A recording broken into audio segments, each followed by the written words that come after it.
जय राधा माधव कुंज बिहारी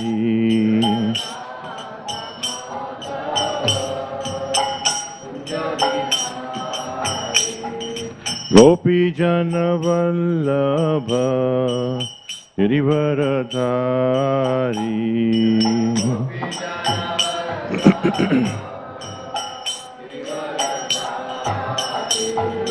गोपी जन वल्लभ गिरिवरधारी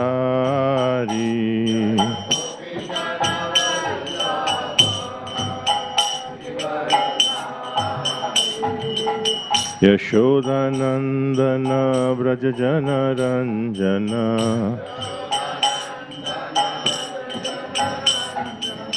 यशोदानंदन व्रज जन रंजन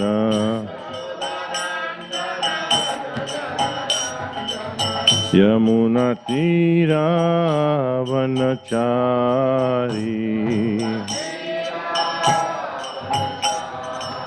यमुना तीरावनचारी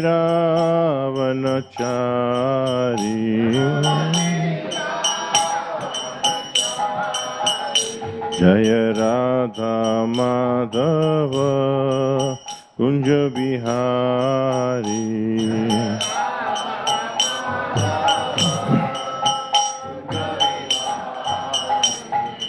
गोपी जन वल्लभ गिरिवरधारी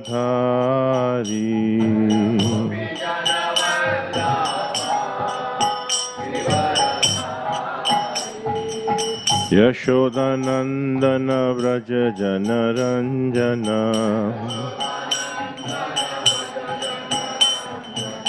यमुना तीरावनचारी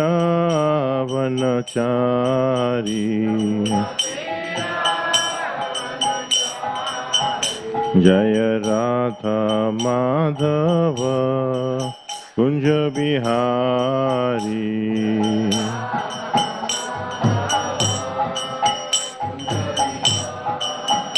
जय राधा माधव कुंज बिहारी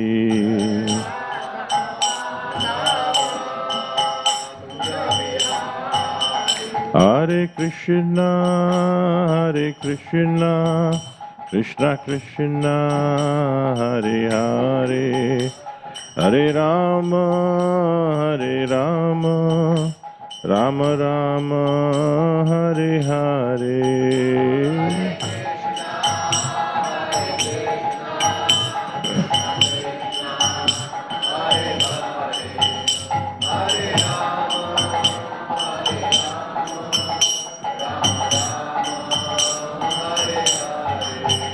जय राधा गोपीनाथ राधा गोपीनाथ राधे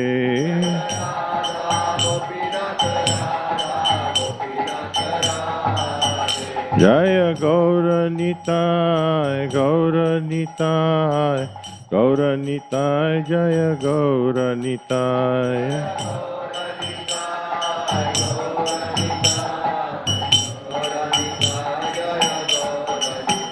जय श्री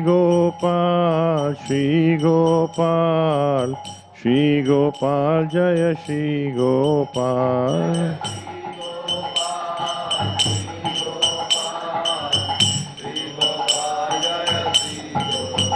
जय जय प्रभुपाद प्रभुपाद प्रभुपाद प्रभुपाद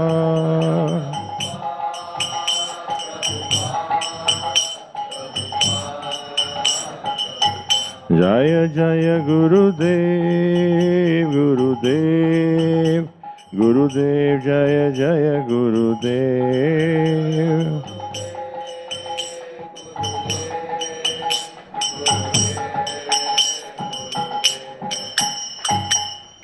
और प्रेमानंदी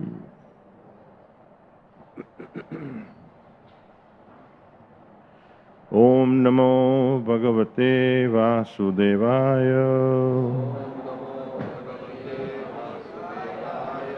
ओम नमो भगवते वासुदेवाय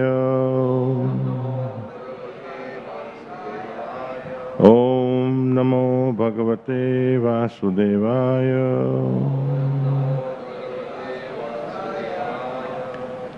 So we are reading today from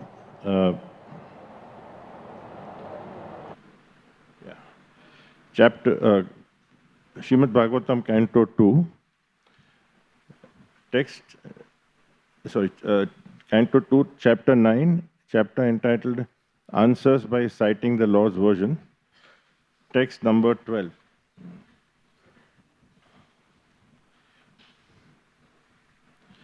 Please repeat after me. Pravala Vaidurya Vrinala Varchasaha Parishpurat Kundala Mauli Malina Pravala Vaidurya Mrinala Varchasaha Parishpurat Kundala Mauli Malina Pravala Vaidurya Mrinala Varchasaha Parishpurat Kundala Mauli Malina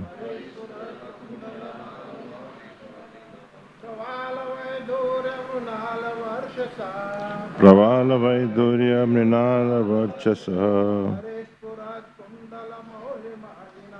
Parishpurat Kundala Mauli Malina Pranala Vaidurya Mrinala Varchasa Parishpurat Kundala Mauli Malina Pravala Vaidurya Varchasa Parishpurat Kundala Mauli Malina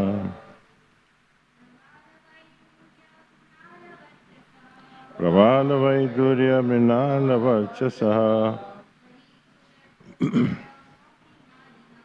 Parishpurat Kundala Mauli Malina Pranavala Vaidurya Varchasa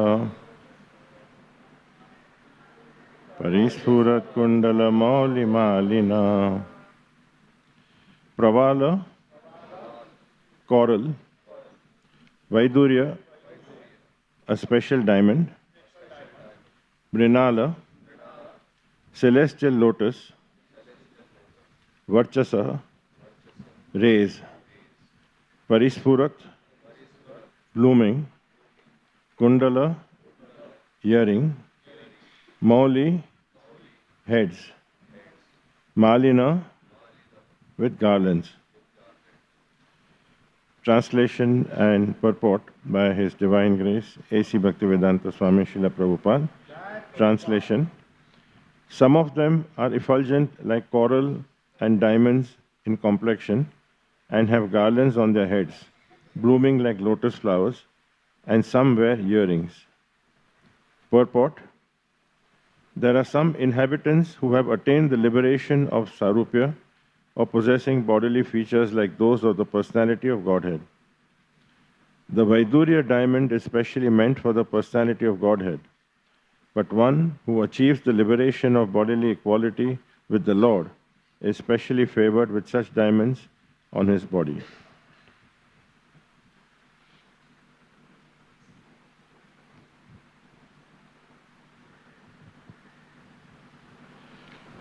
Om Agyan Timirandasya Gyananjana Shalakaya Chakshurun Militam Yena Tasmai Shri Gurave Namaha Shri Chaitanya Mano Bhishtam Stapitam Yena Bhutale Swayam Rupa Kadamayam Dadati Swapadantikam Vandeham Shri Guru Shri Yuta Padakamalam Shri Guru Vaishnavam Sra Shri Rupam Sagrajatam Sahagana Raghunathan Vitam Tam Sajivam Sadvaitam Savadutam Parijana Sahitam Krishna Chaitanya Devam Shri Radha Krishna Padam Sahagana Lalita Shri Vishakhan Vitamscha Namahe Krishna Karuna Sindhu Dinabandhu Jagatpate Gopesha Gopika Kanta Radha Kanta Namostute Tapta Kanchana Gaurangi Radhe Vrindavaneshwari Vrishabhanu Sute Devi Pranamami Hari Priye Vanchakalpatarubhyascha Kripa Sindhuba Evacha Patitanam Pavanebhyo Vaishnavebhyo Namo Namaha Jai Shri Krishna Chaitanya Prabhu Nityananda Shri Advaita Gadadhar Srivasadi Gaura Bhaktavrinda Hare Krishna Krishna Krishna Hare Hare Hare Rama Rama Rama Hare Hare.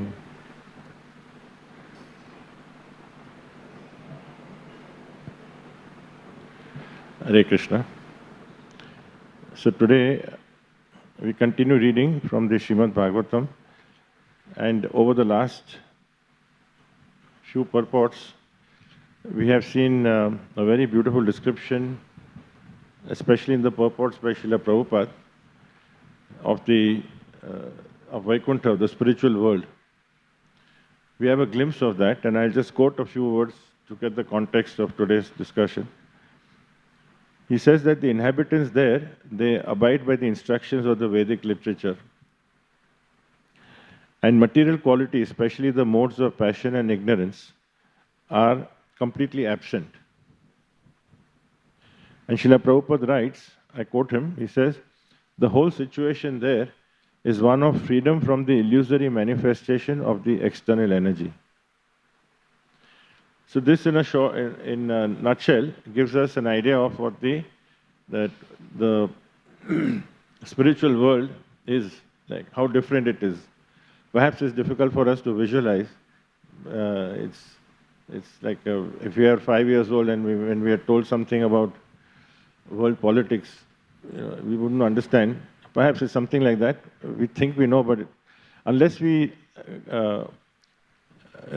make progress on our spiritual life and we are improving our, reducing our unearthers, then we start getting a glimpse. And more important, we also get examples of great personalities, not only in the acharyas, but also in our current gurus, and of course Srila Prabhupada. So that gives us some idea of what these qualities would be like and what the world would be like. But actually we are in the material world and we are subjected to the three modes of material nature. We are subjected to the laws of karma.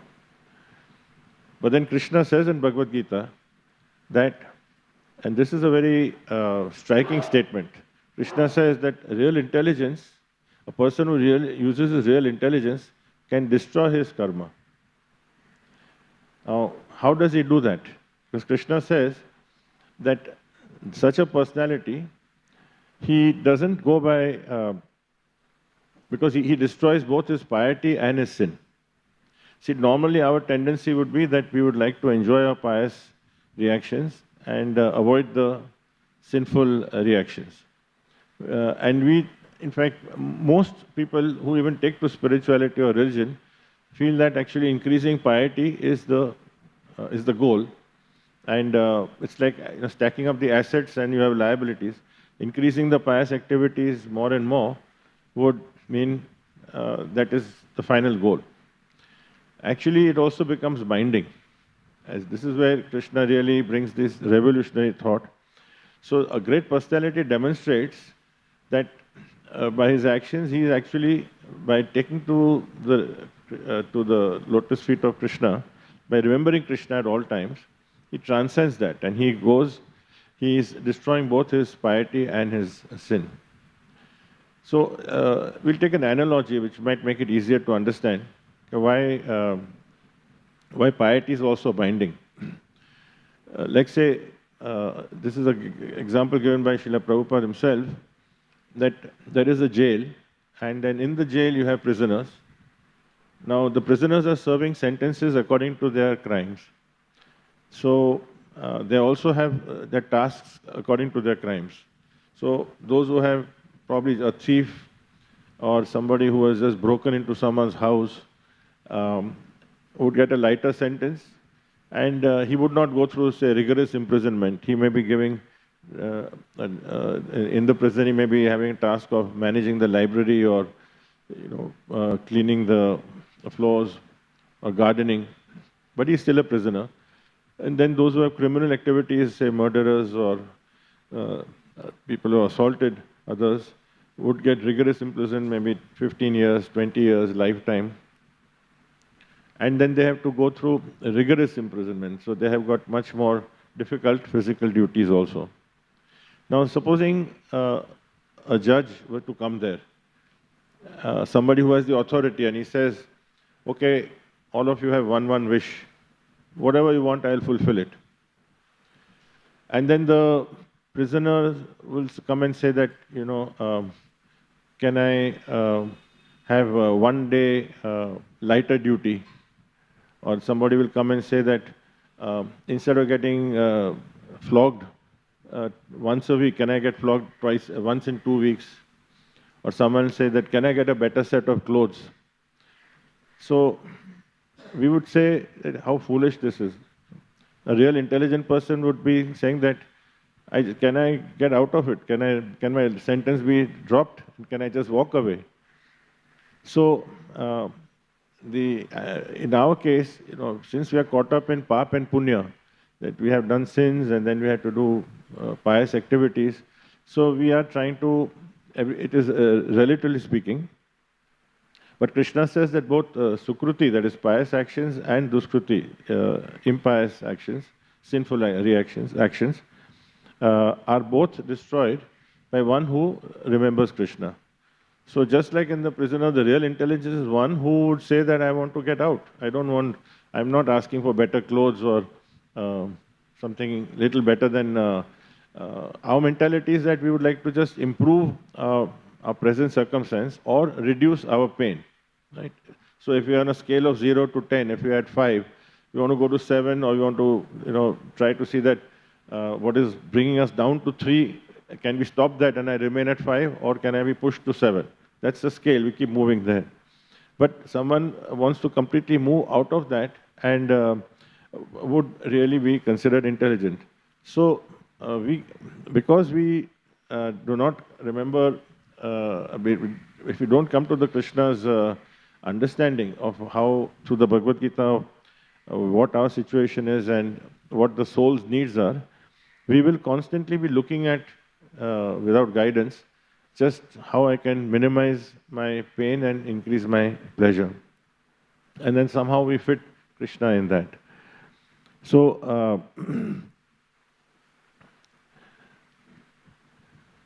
so therefore, pap and punya also is binding. We are bound. And what is this binding? I mean, we say, how am I bound?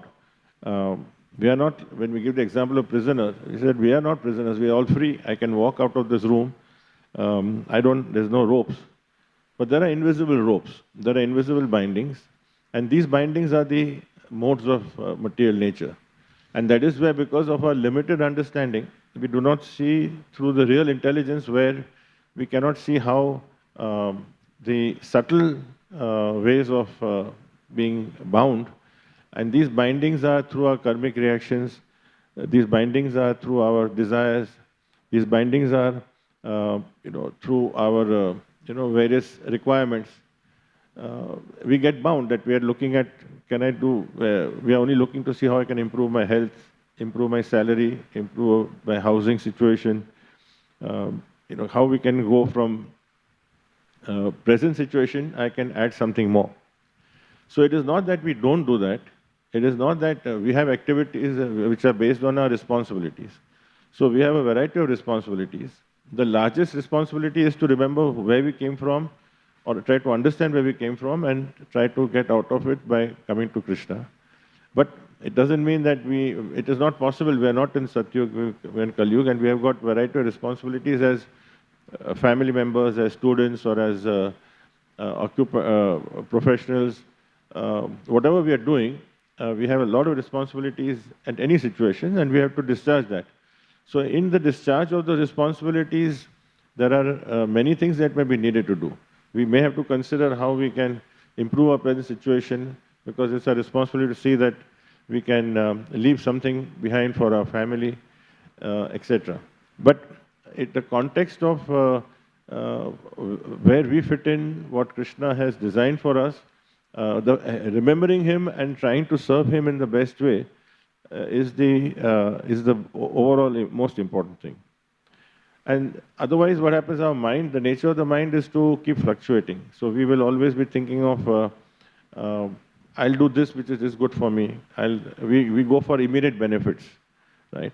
We can't look at long-term benefits. We are just looking at what I can get right away. But then we go by our own feelings, whatever I understand or I need to do. So then what do we know? How do we judge? So that is why we advise that we go by the eyes of the scripture, what is good and what is bad for me. So those are objectives. Those are very objective. They are not based on an individual whims, because scriptures are based on the word of God. And rather than looking for superficial benefits, then we would look at the permanent benefits, and within that, we see how we discard the opinions of others around us who may be going the other way. And we look from the opinions of the scriptures or people who represent the scriptures. So this is what Krishna talks in Gita about Shreyas and Preyas. So Shreyas means long-term gains, and Preyas means immediate gains. And the nature of the mind is that we will look for, I want this, I want that, I want this, immediate gains. And therefore we are not trained to give up things or tolerate things for the long-term benefits.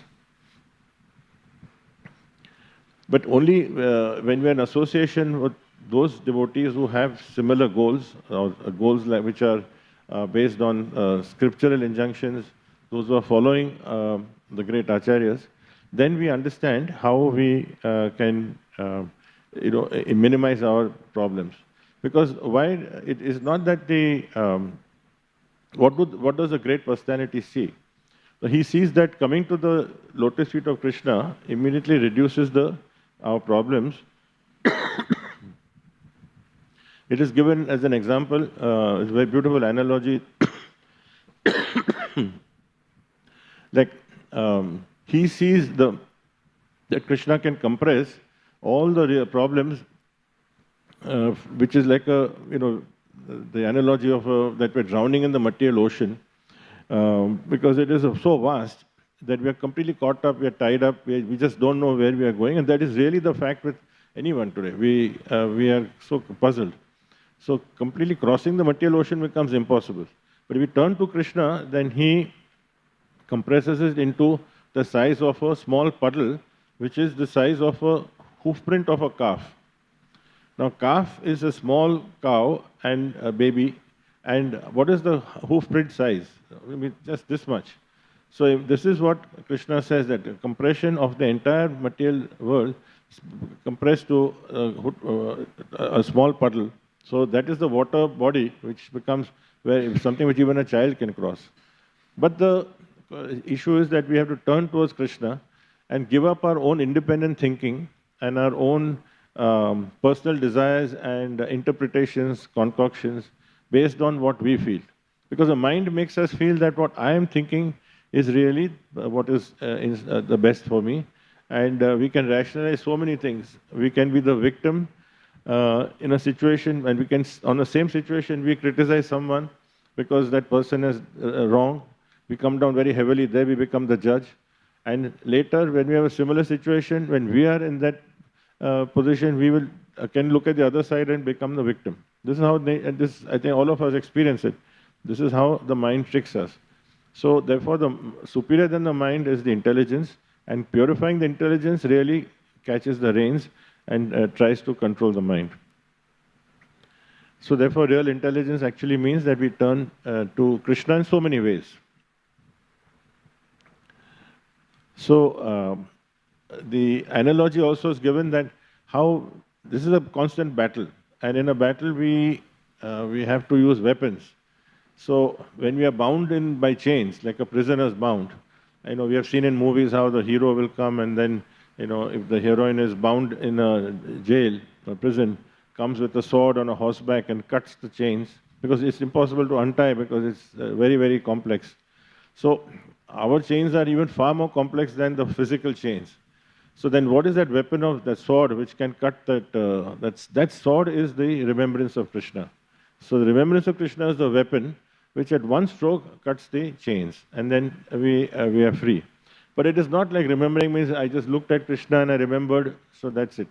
Remembrance of Krishna means it is much deeper. We take into that, he inculcate him into our life. He is already there, but we turn towards him and we try to understand our whole life based on Krishna's instructions given by his the acharyas and the great personalities and our gurus who can interpret it and explain to us how we can do it. So it's a day-to-day, lifetime situation where we try to do it, and in various forms. He's there in his deity form, in his holy names, he's in instructions. So all of that can guide our life. In the Bhagavatam, there's a very wonderful story which really illustrates this permanent gain and temporary gain. The story of Vritrasura. Vritrasura was who came as a demon, but he was not an ordinary demon. He was a great devotee in the body of a demon and in the body of an asura. But he was physically so grotesque and so huge that at one time when he was actually fighting Lord Indra, so the demigods were so scared because he was just unbeatable. He was in physical size and prowess, was far more strong than anyone else, all of them put together actually. So they went to Lord Vishnu, and Lord Vishnu told them that you go to Maharshi Dadichi, great saint, whose bones were very special. The bones were really unbreakable, and they were Vajra. So you can request Dadichi that if we can get your bones and we can make a weapon out of that, then that will kill Vritrasura. So they went to Dadichi, and Dadichi, of course, that means that they're asking Dadichi that can you please leave your body, and so that we get your body. So Dadichi understood, he knew it, and initially he just toys with them, but then eventually, of course, he immediately agrees. And then they make this weapon. Indra uses. Even then, just seeing the form of Vritrasura, Indra and the demigods are quite scared. In fact, once Indra uses it also, and Vritrasura just catches and throws it back. So then they're even more scared.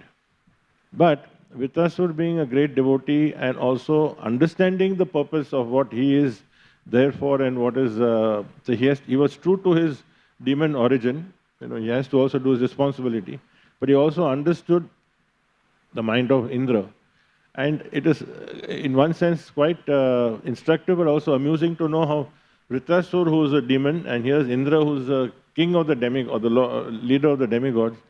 Vritrasura is advising him, consoling him, and saying that, don't worry, you will be victorious, you should not be afraid, you should be fighting with all your strength, and victory is with you.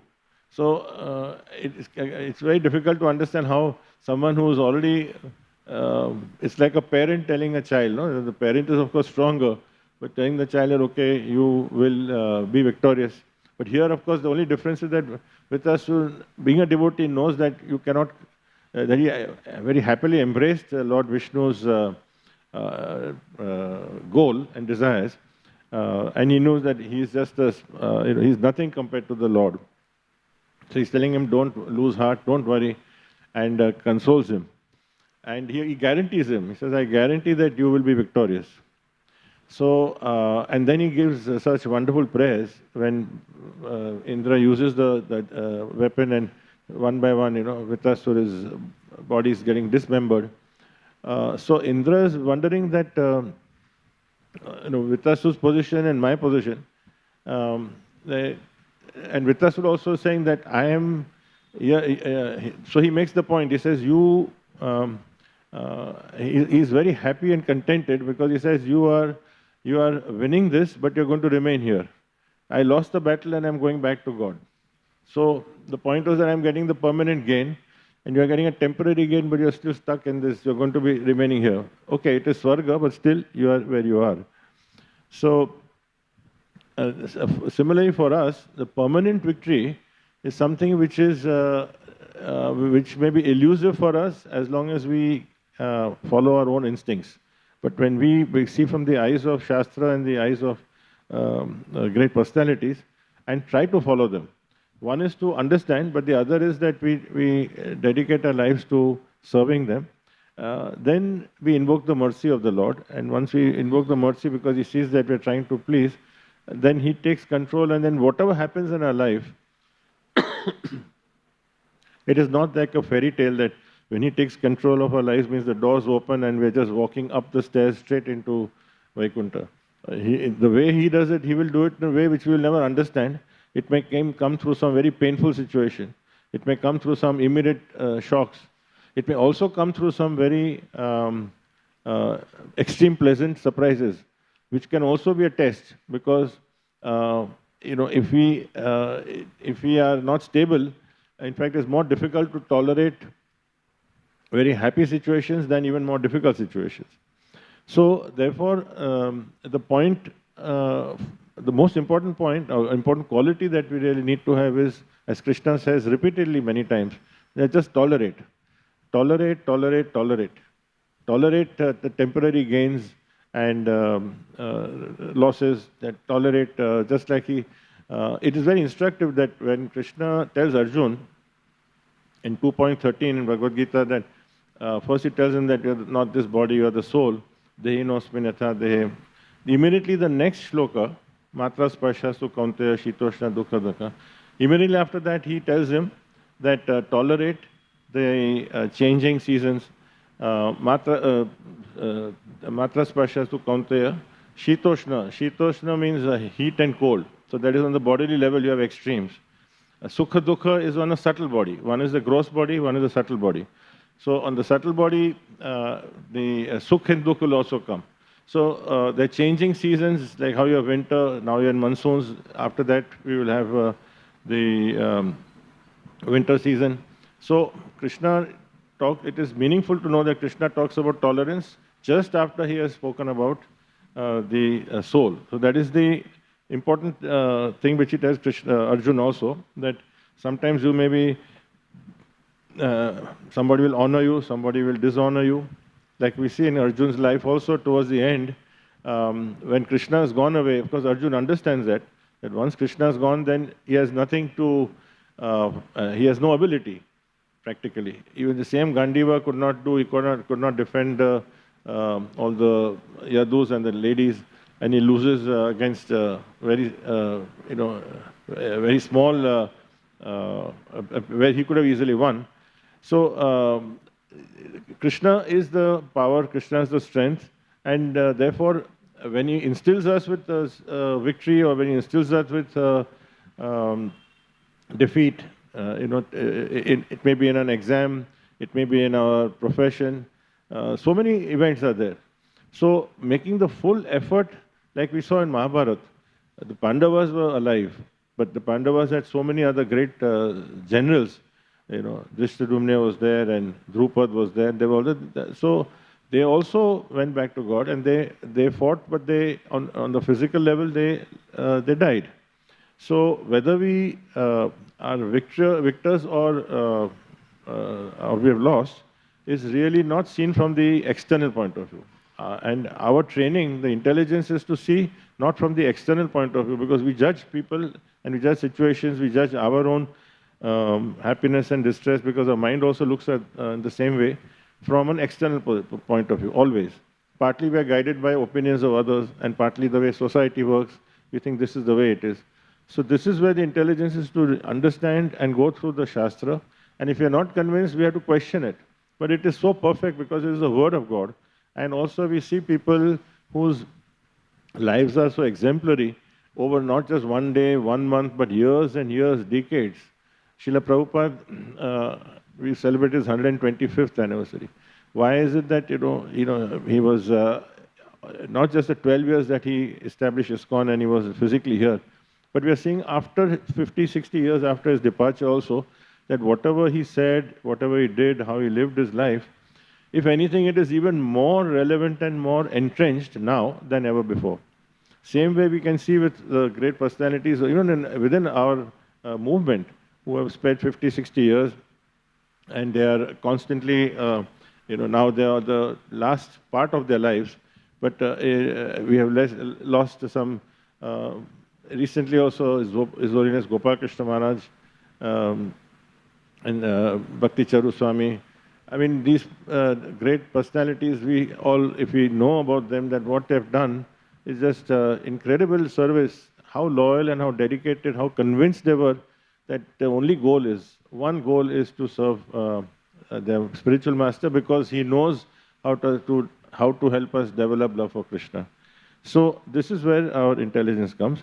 So therefore, for us, whatever we do, we have to do so many things which may seemingly not be connected to Krishna. But we should not lose sight of the real thing. The real thing is that which has to be always there. Sometimes at the back of our mind, sometimes in the front. When we are with the bead bag, it is right in the front.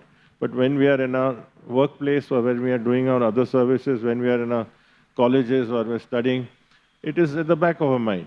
But then how our behavior is, the sadachara is also dictated by that. So there is a connection. We should not forget whom we represent. And we feel proud of the fact that we are fortunate.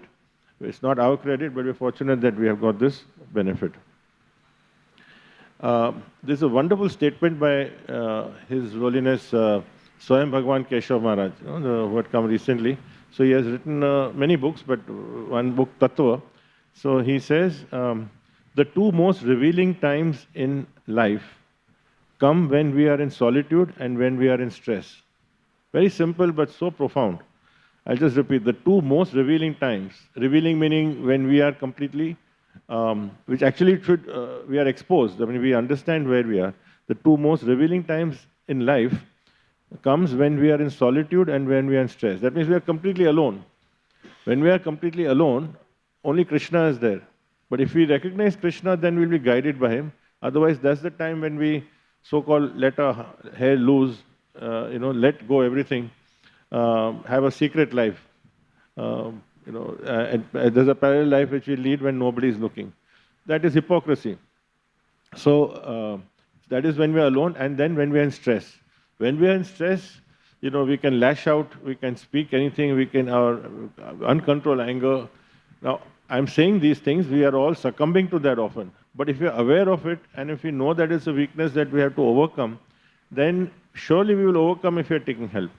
So this is a very important thing that remember, that the two most revealing, and these are the times, we should look at our lives and see, what am I doing when I'm alone? And there are so many times, in daily basis or over a period of time, that there may be large chunks of time when we are alone. It can be not just an hour or two. Sometimes if we are staying with our parents, and our parents have gone now for about, say, a week for some yatra, and we are all alone in the house. Now, how do we live our life for that 1 week? That also tells us, okay, is it completely changed? That whatever we want to do now, we do, etc.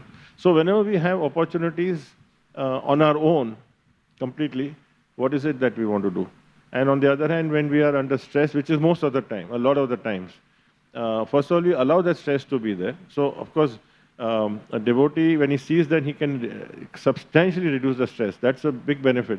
But even then, we sometimes are in stress, and Krishna creates the situations. So it's a very revealing time, and we should remember that. And we should also note that the unexpected occurrences that happen, many times something happens which we are not thought of and we didn't even predict it. We have to know that it is part of a master plan, that is because it's organized by Krishna. And what is the Krishna's need? He wants us to reconfigure our consciousness. In the unexpected times, suddenly something happens. It could be disturbing many times, or it could be unsettling because we are set on something and something comes up, we have to give away everything and whatever. Maybe at that time we may not know, but at least when we look back and see at the end of the day or at the end of a week, or when we take stock of it, we should know that these unexpected occurrences also are a part of a master plan where Krishna gives us the opportunity to reconfigure, means to reset our consciousness. That, so everything there's a signal by Krishna. So this, if we take it that way, then we have an opportunity to make progress through these difficulties. Srila Prabhupada would often say, there was a time when he was giving a lecture, and in his time there used to be a lot of provocative reactions also, oftentimes, because he was talking to students all over the world. Australia, there was a very rowdy crowd. Then they're there to just provoke and question, not question, but actually hostile reactions. There was a time in Germany somewhere also. Occasions like that happens, and Prabhupada handled them very, very well. So at one time when it happened, I'm not sure where it was, but the devotee in charge, I think Australia, so they got very upset. I mean, they were aggressive with also the crowd. So then Prabhupada said later, what is the difference between them and us if we behave like them? So this is another revealing statement for us, that sometimes when we we can see it as a justified reaction, and that one would say logically, if such a provocation takes place, I am justified to do it. But there should be a sobering statement that what is the difference between. So sometimes we may carry the act out. It may be necessary, it may be deliberated, and you can't avoid it, because otherwise its situation is worse. But oftentimes, we say this one insulted me, this one said this one said that, and we immediately bring out our worst nature. But then, as Prabhupada said, what is the difference between them and us? We are trying to, us means, it's not that we are something great. Us means we have been chosen without reason to be a repository of gratitude, of some great fortune. All that we can say is that we have been extremely fortunate that we have got circumstances which have somehow made us come to Radha Gopinath temple and meet devotees and come to a connection with Bhagavad Gita and scriptures. So in that situation, that is the us. Others are unfortunate who today or tomorrow they will get an opportunity without doubt. Krishna will, through his inferior energy, Maya also will give them the opportunity. But at least when we are given the larger responsibility to react, otherwise there's no difference. And then also Amrish Maharaj's example in Srimad Bhagavatam, emperor of the entire world, and Durvasa Muni gets upset on a very, very minor thing, and that also, Amrish Maharaj was in a very difficult situation. He had to take a decision because Durvasa Muni himself created it and went away, and then he had to break a fast. And so Amrish Maharaj was, Durvasa Muni cursed him and got that huge demon to try to kill Amrish Maharaj. So his reactions, now he's the emperor of the world. He has all not only the powers, but he's also he's led a very exemplary life. He could have been justified in trying to nullify or at least get angry, and he was actually very completely calm. Prahlad Maharaj we see, even though he was only 5 years old.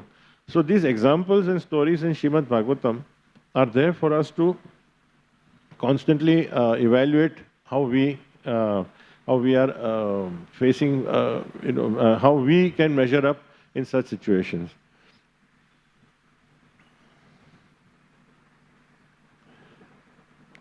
And of course, Srila Prabhupada's own life is a complete, you can say, unraveling for us of tolerance. There are so many examples that we see in his life, so many instructions are there, but one key thing we shouldn't miss out, if we look only from the point of view, he never made it out to be, oh, I have to tolerate it. It wasn't like that. He just accepted it. But when we see, we can see that they were extremely, extraordinarily difficult situations. Even before he went to the West, after he came in touch with with Bhaktisiddhanta Saraswati Thakur, his Guru Maharaj, there was a period of 30 years before he went to the West. As I say, a lifetime in planning. Even at that time also, there were his family situation was so difficult. You can see how painful it would be, because such a compassionate person, he had compassion for every living entity, and we felt it. He lived that. You can imagine what love and compassion he must be having for his family. That was, but he never strayed from his principles, and it must have been, he had to tolerate it because he had to take the larger goal in life. So that was one. Then also when he was in BTG publishing, and we know how on his own he had to do everything at the advanced stage. He had to go in all the way from Vrindavan to Delhi by train, and those days the travel also was a challenge. And then he would sell that also. He had no money, then whatever money he got, he again printed. So he lived a very austere life, and compared to his background of great comfort, his father had a cloth business, etc. Then he accepted austerities physically as well as emotionally. Also, there was no, he was lonely, but he never strayed from his understanding. Then when Jaladut, we know he had heart attacks, and before that, even Jhansi, he had actually made big plans to take the land, and then this governor's wife came and snatched it away because the governor had all the powers. So at the last moment, the deal didn't go through. So all that he accepted it and carried on. So we may only see one aspect of with his devotees in the US, and he created ISKCON, which is the culmination. But if we study the entire life, it was complete. He accepted. So what we learn is that Prabhupada, in that sense, is saying that he's no different than us. Any living entity who comes here, he has purified his life, and he's a pure devotee. But he also had to go through that. And we see in Queen Kunti's lives and all the Amrish Maharaj, so many things. So therefore, in our case, we are not situated, we are not different. We may think that we are special now that we have taken to Krishna, so Krishna will be a little partial, so he will improve our lives. I get grace marks. He also doesn't control NEET. So, he's not that he's going to give some marks here and there. No, he will let, but it is his love that he actually wants us to come towards him. So if he feels that if something is necessary to create a situation where we will go to him, only because of that, he will create that situation. But if he wants, he may actually, like in Prabhupada's case, at the end he gave him way beyond anyone can imagine. Prabhupada opened 108 temples, and he had thousands of devotees, and millions of people were coming to temples. All that happened in his time. So he also had that success from an external point of view, if you go by what was value of the assets were. Because he never saw it that way. So he just took everything in the same way. When he was in Los Angeles, he was always meditating on Vrindavan in his heart. So he actually carried Vrindavan with him. One would think that now, if you know his life in Radha Damodar temple, many of you have been there, those 2 rooms, can you imagine staying there for 4 or 5 years? It's just so cramped up in one way. But he felt that was the center of the universe for him. And then we would feel that from there, physically, when he went to Los Angeles, the devotees built him a beautiful, that whole street was actually all buildings, and all devotees' buildings. There was one for the gift shop and all the things. And there was a big building which was only a temple. And he had a very luxurious place they gave him for his quarters.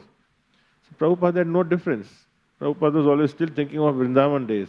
So externally, his situation, we may see it as different. He never saw it different. Internally, he was always connected to Krishna.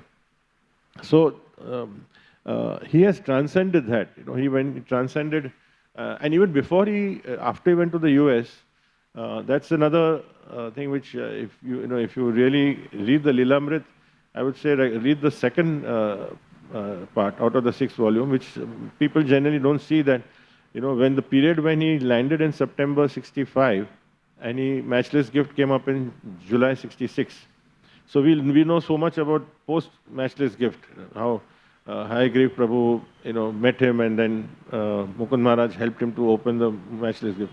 But those 9 months, when he set his foot there, and then for 1 month he stayed in Sally Agarwal's place in Butler, Pennsylvania, and he came to New York. Those 9 months is an extraordinary period. 6 residences he changed.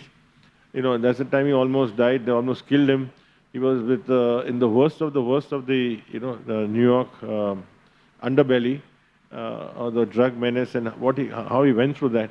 But it's amazing how he was still, he had no association practice. I mean, there were no disciples that time. It's only in June that they started coming to him.